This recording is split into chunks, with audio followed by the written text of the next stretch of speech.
வாழ்க்கையை வெறுத்து போய் உடஞ்சு போய் உட்காந்துருக்கீங்களா? அப்ப இந்த கதை உங்களுக்கு தான். ஃபுல்லா கேளுங்க. சின்ன ஸ்டோரி பெரிய இன்ஸ்பிரேஷனோட 59வது கதை.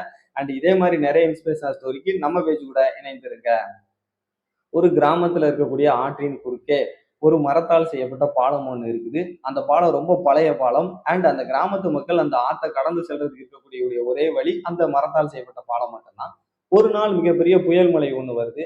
மறுநாள் அந்த கிராமத்து மக்கள் அந்த ஆற்றை கடந்துக்கிறதுக்கு வந்து பார்க்கும்போது அந்த மரத்தால் செய்யப்பட்ட பாலத்தை காணும். அந்த புயல் மழையில அந்த பாலம் அடிச்சு செல்லப்பட்டுருச்சு.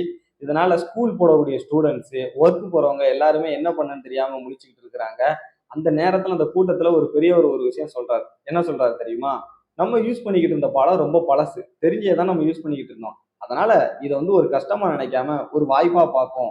நம்ம எல்லாரும் சேர்ந்து ஒரு புதிய பாலத்தை கட்டுவோம்னு சொல்லி சொல்றாரு. அண்ட் கிராம மக்கள் எல்லாரும் ஒண்ணு சேர்ந்து ஒரு புதிய பாலத்தை கட்டுறாங்க. அந்த பாலம் ரொம்ப ஸ்ட்ராங்கா ஃபியூச்சருக்கு யூஸ் ஆகுற மாதிரி கட்டுறாங்க. அண்ட் நம்ம லைஃப்லயும் இதே மாதிரி தான். சில நேரங்கள்ல நம்ம நம்பின விஷயம் கிடைக்காம இருக்கும்போதும், நம்ம எதிர்பார்த்த விஷயம் நடக்காம இருக்கும்போதும் நம்ம உடஞ்சு போய் உட்காந்துருவோம். ஆக்சுவலா அது ஒரு முடிவு கிடையாது. அது ஒரு பிகினிங். அதை ஒரு ஃபெயிலியரா பார்க்காம அதை ஒரு நியூ பிகினிங்கா பார்க்கணும். லைஃப்ல எந்த ஒரு கஷ்டமான நேரத்திலையும் அதுல இருக்கக்கூடிய ஒரு சின்ன நல்ல விஷயத்த பார்த்தா போதும் இந்த லைஃப் மாறிடும். ஸோ வாழ்க்கையே போச்சுன்னு சொல்லி உடஞ்சி இருக்கக்கூடிய உங்க ஃப்ரெண்ட்ஸ் அண்ட் ஃபேமிலி மெம்பருக்கு இந்த வீடியோவை ஷேர் பண்ணுங்க.